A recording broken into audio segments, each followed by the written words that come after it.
Assalamualaikum. Today I'll discuss JavaScript function and some basic concept of a data type. In previous video I was discuss JavaScript operator. Let's start JavaScript data type. तो JavaScript data type तो सबको पता होता है because जब हम कोई language use कर रहे होते हैं तो हमें पता होता है तो हम कौन से ऑपरेटर यूज करें। जो हम दूसरी लैंग्वेज में सी प्लस और पाइथन में यूज करते हैं सेम डेटा टाइप्स इसमें भी यूज होते हैं। ठीक है, अब एक हमारे पास data type number, string, object. अच्छा, ज्यादातर लोगों को ऑब्जेक्ट्स के बारे में पता नहीं होता, तो जो ऑब्जेक्ट है जो हम डिफाइन कर रहे होते हैं वो कुछ इस तरह कर रहे होते हैं। लेट ए इक्वल है। अब कोई भी आप किसी तरह से भी सेम हम कर्ली ब्रेसेस में कर लेते हैं जिस तरीके से आप करना चाहें। फर्स्ट नेम, ठीक है, उसके बाद कोलोन लग जाती है और अगर आपको लिखना है तो आप वो लिख लें आदिल। ठीक है, तो इस तरीके से हम क्या डिफाइन कर रहे होते हैं, ऑब्जेक्ट। ठीक है, उसके अलावा स्ट्रिंग होता है तो स्ट्रिंग के लिए हम कर लेते हैं एक्स इक्वल है। ठीक है, ये हमारे पास क्या स्ट्रिंग है। ये सिंपल से आपको ये मैं रन करके नहीं बता रही क्योंकि ये कॉन्सेप्ट तो सबको पता है। और अगर नंबर हो तो सिंपल इस जगह यहाँ पर 25, 52, 32 जो भी आपको लिखना चाहिए अगर नंबर हो। ठीक है, ये सिंपल से कॉन्सेप्ट था। अगर आपको एडिशंस करवानी है स्ट्रिंग्स की, ये भी मैंने आपको पिछली वीडियो में ऑपरेटर्स का बताया था कि स्ट्रिंग और नंबर्स ऐड हो सकते हैं। ठीक है, और उसके अलावा मुझे आपको ये बताना था कि जावास्क्रिप्ट टाइप्स होती है वो डायनेमिक होती है, यानी कि जो। अच्छा, मैं आपको एक चीज बता देती हूँ कि अगर हमने इस तरह से लिखा हुआ है और हमने कोई वैल्यू डिफाइन नहीं की है, यानी कि ना तो ऑब्जेक्ट बताया है ना स्ट्रिंग, तो वो क्या कहलाएगी, हमारे पास फॉर्म कहलाएगी अनडिफाइंड। ये भी मैंने ख्याल से बताया हुआ है, ये हमारे पास अनडिफाइंड कहलाएगी। लेकिन अगर आप उसे डिफाइन कर देते हैं नेक्स्ट टाइम तो वो फिर क्या हो जाएगी, डिफाइन हो जाएगी, और ये हमारे पास क्या कहलाएगी, नंबर। ये सारे हमारे पास क्या है, data types. Data types JavaScript के में, वैसे ये हर लैंग्वेज में यही डेटा टाइप यूज होते हैं। जैसे कि दूसरी लैंग्वेज में इसको डिक्शनरी बोल देते हैं तो इसमें ऑब्जेक्ट बोल देते हैं। सिंपल ये फर्क होता है। ठीक है, और जावास्क्रिप्ट स्ट्रिंग भी आपको पता चल गया।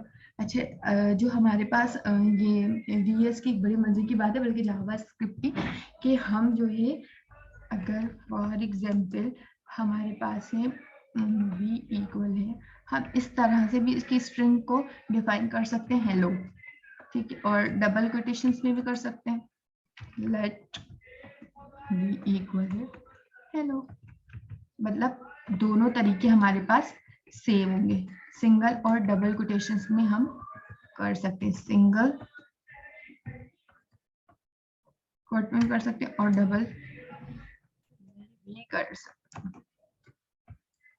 ठीक है, तो ये सिंपल मुझे आपको डेटा टाइप्स के बारे में बताना था, इसलिए मैंने कोई सेपरेट स्लाइड्स नहीं बनाई, उसकी सेपरेट वीडियो नहीं बनाई, क्योंकि all are know what is a data type और कौन कौन से हम data type in every language में हम यूज कर रहे होते हैं। तो जो हमारे पास आज का जो हमारे पास मेन टॉपिक था वही था हमारे पास जावास्क्रिप्ट के फंक्शंस हम किस तरह से यूज कर रहे थे, उसको किस तरह से अप्लाई कर रहे होते, उसको यूज करते हुए हम किस तरीके से हम अपनी वेब पेज को अच्छा बना सकते हैं। जावास्क्रिप्ट के एरर्स के बारे में आपको पता होगा, वो भी सेम इसी तरह ही डिक्लेयर होता है। तो मैं ये भी बता देती हूँ, लेट वाई इक्वल है, जैसे कि एरे आपको यहाँ कुछ डिफाइन करना है, नेम आप कर लेंगे नेम ऑब्जेक्ट।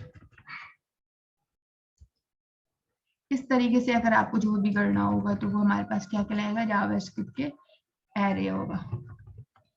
ठीक है, वो हमारे पास एरे कहलाएगा। जावास्क्रिप्ट के जो ऑब्जेक्ट होंगे वो हम कर्ली ब्रेसेस में डिफाइन कर रहे होते हैं। अच्छा, अगर हमें किसी की भी टाइप मालूम करनी हो तो एक हम जावास्क्रिप्ट में हम यूज कर रहे होते हैं टाइप ऑफ ऑपरेटर जो होते हैं, जो फाइंड करता है उसकी टाइप करती है जावास्क्रिप्ट के वेरिएबल्स की। ठीक है, वो किस तरीके से हम फाइंड कर रहे होते हैं, जिस तरीके से मुझे चाहिए टाइप ऑफ, सॉरी इसमें हम गैप नहीं देते। ठीक है, मुझे चाहिए कि जो मैंने ऊपर एक्स डिफाइन किया हुआ है मुझे उसकी टाइप चाहिए, तो वो हमारे पास सिंपल वहां पे लिखी हुई आ जाएगी। सही है, इसमें कोई ऐसा फर्क नहीं। अगर फॉर एग्जांपल मैं चाहती हूँ कि मुझे मेरे नाम की वो पता चल जाए, मुकद्दस, मुझे मुकद्दस मुझे पता चल रहा है कि ये क्या चीज है, ठीक है, तो वो हमारे पास प्रिंट होकर आ जाए, ठीक है। ओके, तो इस ये हमारे पास क्या है, हम इसकी क्या टाइप मालूम करते हैं, वेरिएबल्स की, ठीक है। तो ये सिंपल सा डेटा टाइप्स को शो करने का तरीका था। तो हम जो अभी हम स्टार्ट करेंगे, जो जिससे मतलब मेन टॉपिक था वो मेरा वेरिएबल्स था, ठीक है। और मैं वेरिएबल्स नहीं सॉरी फंक्शंस था, ठीक है। तो मैं फंक्शंस के बारे में अब आपको बताऊं, अगर आपको इसमें से कोई भी कंफ्यूजन हो आप कमेंट्स बॉक्स में मुझसे पूछ सकते हैं। और ये बहुत ही बेसिक कॉन्सेप्ट है, बहुत ही इजी है। तो अब हम स्टार्ट करेंगे फंक्शंस। इसका मैं स्ट्रक्चर आपको बता देती हूँ। अच्छा, मैं आपको ये बताना चाहूँ कि हम याद रखिएगा, ये हम HTML की फाइल में रहते हुए हम जावास्क्रिप्ट का कोड लिख रहे हैं। आप इसकी सेपरेट फाइल बना के भी सेम इसी तरह ये कोड है, थोड़ी बहुत चेंजिंग होनी है। अच्छा, थोड़ी बहुत चेंजिंग भी नहीं होनी, सिंपल हम ये यहाँ डिफाइन कर देंगे, तो हम दूसरी फाइल में जाके इसका रेफरेंस दे देंगे। तो थोड़ी बहुत चेंज भी बहुत कम होगी, लिटिल बिट चेंजिंग होगी, बट सेम इसी तरह होगा। अगर आप एक फाइल बनाते हैं hello.js के नाम से, तो जो मैं स्क्रिप्ट में जो जो चीजें लिख रही हूँ तो वो आप सब कहाँ लिखेंगे, उस JS की फाइल में लिखेंगे, ठीक है।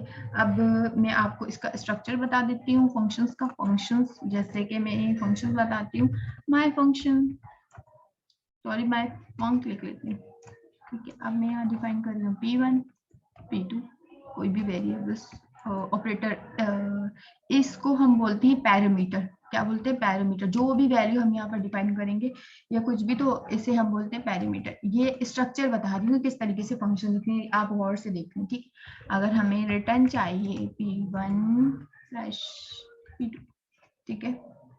इसमें कोई चीज कंफ्यूजन हो तो आप मुझसे पूछ सकते हो। तो ये हमें वैल्यू इसकी रिटर्न हो जाएगी। अगर मैं चाहती हूँ कि इसकी वैल्यू रिटर्न हो ऐड होकर आ जाए, तो इसकी वैल्यू रिटर्न हो जाएगी, ऐड होकर आ जाएगी। अब मैंने ये अनडिफाइन है क्योंकि मैंने इसकी वैल्यू डिफाइन नहीं की है, ठीक है। तो ये सिंपल सा इसका स्ट्रक्चर था, स्ट्रक्चर मैंने आपको बता दिया। अब ये सिंटेक्स था, ये स्ट्रक्चर आप बोलने जो भी है, ठीक है। इसके अंदर पैरामीटर होते हैं। अच्छा, पैरामीटर की मैं आपको डेफिनेशन से समझा देती हूँ। functions parameter are listed inside the parenthesis in functions definitions। इसका मतलब क्या है कि ये जो parenthesis के अंदर है ना, उसे हम बोलेंगे functions, ठीक है। यानी कि ये हमारे पास क्या है, पैरामीटर्स है, ठीक है। और आर्ग्यूमेंट, फंक्शंस आर्ग्यूमेंट क्या होता है, और पैरामीटर, ये तो हमारे पास, चलो हमें पता चल गया ये हमारे पास पैरामीटर है। अब आर्ग्यूमेंट्स की डेफिनेशंस क्या है, functions arguments are the value received by the functions whenever it's invoked। अच्छा, अब जो हमें इसका मतलब क्या समझ लिया, अब बता दो। जब आपने बोला कि मुझे रिटर्न करवा दो P1 + P2, और मैंने ऊपर P1 P2 की अगर वैल्यू डिफाइन कर ली फॉर एग्जांपल, या नीचे जब इसे कॉल करवा रही हूँ, फंक्शंस को कॉल करवा रही हूँ, इस तरीके से मैं आपको ये बोलना चाह रही हूँ कि मैं चाहती हूँ कि एक फंक्शंस को मैं यूं कॉल करवाऊँ, माय फंक्शन को मैं कॉल करवाऊँ 2/3, यानी कि फिर एडिशन होके आ जाएगा 5, यानी कि मैंने इस फंक्शंस को इन्वोक किया। तो फिर जब मैं इन्वोक करूंगी, मतलब उसको कॉल करूंगी, तो हमारे पास आंसर रिसीव होगा, तो वो हमारे पास क्या कहलाता है, आर्गुमेंट्स, ठीक है। फंक्शन इन्वोकेशंस भी समझा दिया, फंक्शन रिटर्न किस तरीके से होता है वो भी समझा दिया। अच्छा, हम फंक्शन ही क्यों यूज कर रहे होते जावास्क्रिप्ट में ना, तो you can reuse code, define the code once and use it many times.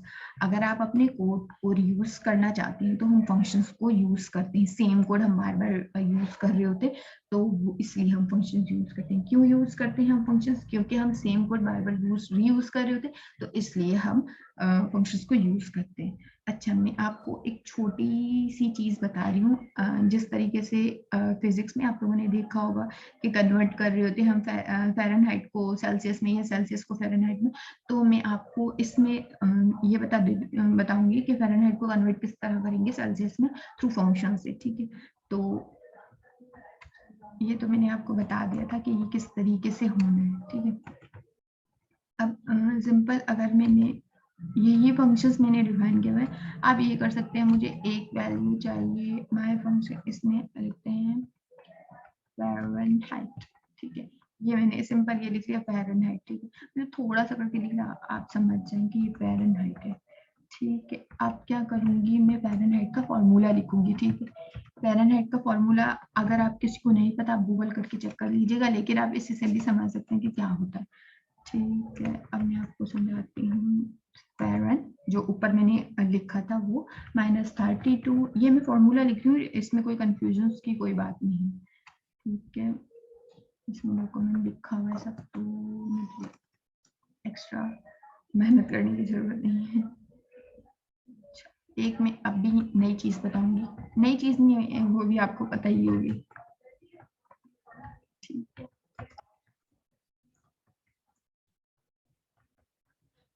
इसमें कोई भी कंफ्यूजन होगी तो आप मुझसे कमेंट बॉक्स में लास्ट में पूछिएगा। अब मैं आपको ये समझाने चलती हूँ, ठीक है। मैंने कहा मैं आपको ये बताऊंगी कि फ़ारेनहाइट को किस तरह कन्वर्ट करते हैं सेल्सियस में, ठीक है। तो मैंने एक फंक्शन बनाया माय फंक्शन के नाम से, उसके अंदर मैंने एक पैरामीटर डिफाइन कर लिया फ़ारेन के नाम से, मतलब वो फ़ारेनहाइट ही को डिफाइन कर रहा है, ठीक। उसके बाद मैंने उसका फॉर्मूला लिख लिया, ये आपको नजर आ रहा है रिटर्न में जो चीज़ है, ये हमारे पास फॉर्मूला है। तो और ये नीचे सिंपल में चाहती हूँ मेरे वेब पेज पे ये चीज़ नजर आ जाए, इसकी वैल्यू आ जाए। तो 2 सेल्सियस में ये कन्वर्ट जो फ़ारेनहाइट है, फ़ारेनहाइट की जो वैल्यू है 77 है, ये आपने डिफाइन की। अगर आप ये नहीं डिफाइन करेंगे तो हमारे पास जो वेब पेज में आंसर नहीं आएगा। सिंपल ये हमारे पास ये लिखा हुआ आ जाएगा जावास्क्रिप्ट टेम्पलेट, ये आप देख रहे हैं मैंने पिछली वीडियो का लिखा हुआ है, तो वही है। तो अब हम क्या कर रहे हैं, जावास्क्रिप्ट के फंक्शंस की बात है, पिछली वीडियो का है ना, तो मैंने चेंज वगैरह भी नहीं किया, जावास्क्रिप्ट के फंक्शंस की ही बात हो रही है। इसमें लिख लेते हैं कन्वर्ट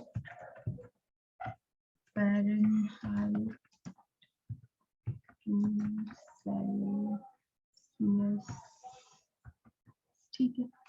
सही है, आपको समझ तो आ गया ना कोड। चले अब हम रन करके देखते हैं ये इसका क्या आंसर। तो हम देखते हैं रन होकर के हमारे पास क्या आंसर आ रहा है। ठीक है, मेरे पास आंसर आ गया, मैं आपको शेयर करके बताती हूँ। मैंने एक गड़बड़ की है तो वो भी मैं आपको बता देती हूँ। अब ये देखें यहाँ पर कोई भी आंसर नहीं आ रहा, तो हम देखते हैं कि हमने क्या गड़बड़ की है अपने कोड पे।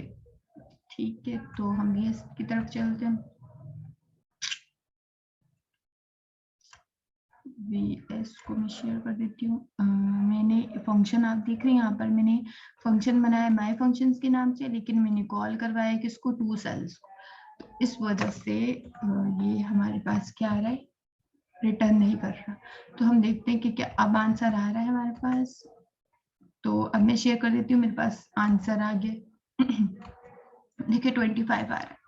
तो यानी कि फंक्शंस को कॉल करना था, मैंने किसी और को कॉल कर दिया, तो मेरी ये गड़बड़ रह गई। ठीक है, sorry for that.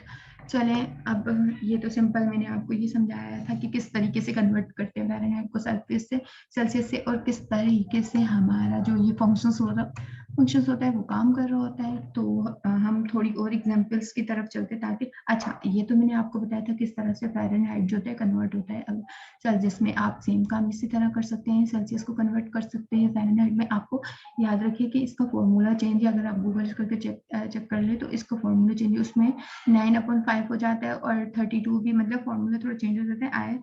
I didn't remember, okay. तो फंक्शंस को यूज करते हैं एज ए वेरिएबल, मतलब जिस तरीके से आप ये देख रहे हैं कि जिस तरह से मैं आपको ये बताई थी कि फंक्शंस को यूज करते हैं एज अ वेरिएबल्स वैल्यू। क्या मतलब इसका, मतलब अगर आप खुद सोचें कि जो काम वेरिएबल्स में हो रहा है वही काम हमें कौन रिटर्न कर रहा है, फंक्शंस रिटर्न कर रहे हैं। किस तरह से, ये मैं आपको बता रही हूँ। अच्छा, मैं आपको बता एक डेफिनेशंस के थ्रू पढ़ के बता देती हूँ, ताकि आपको इस तरह भी समझ आ जाए। Functions can be used the same way as the use variable in all types of formulas, assignment and calculation. अब आप फंक्शंस में देख लें तो उसमें भी फॉर्मूलाज हो रहे हैं, जैसे मैंने ये लिखा है उसमें भी कैलकुलेशन हो रही है। इसमें किस तरह कैलकुलेशन हो सकती है, रिटर्न में अगर मैं चाहूँ, फॉर एग्जांपल माय फंक्शन में मैंने यहाँ पर फ़ारेनहाइट की जगह लिख लेती हूँ कोई भी P1 या P2 या P5 जो भी लिख लेती हूँ, और रिटर्न में अगर उसको मल्टीप्लिकेशन करवाना चाहूँ तो भी हमें मल्टीप्लिकेशन भी हो रही है, यानी कि फॉर्मूलाज को भी यूज करें हम, असाइनमेंट को भी यूज करें, कैलकुलेशन भी हो रही है, यानी कि फंक्शंस को इसलिए एज ए यूज करते हैं हम वेरिएबल्स के लिए। अच्छा, मैं आपको अब थोड़े से फंक्शंस के अंदर ही रहते हुए कुछ कॉन्सेप्ट बताऊंगी वेरिएबल्स के, तो वो आप समझ लें, ठीक है। तो मैं इसको सबसे पहले मैं आपको ये बताना चाहूंगी कि लोकल वेरिएबल्स क्या होते हैं।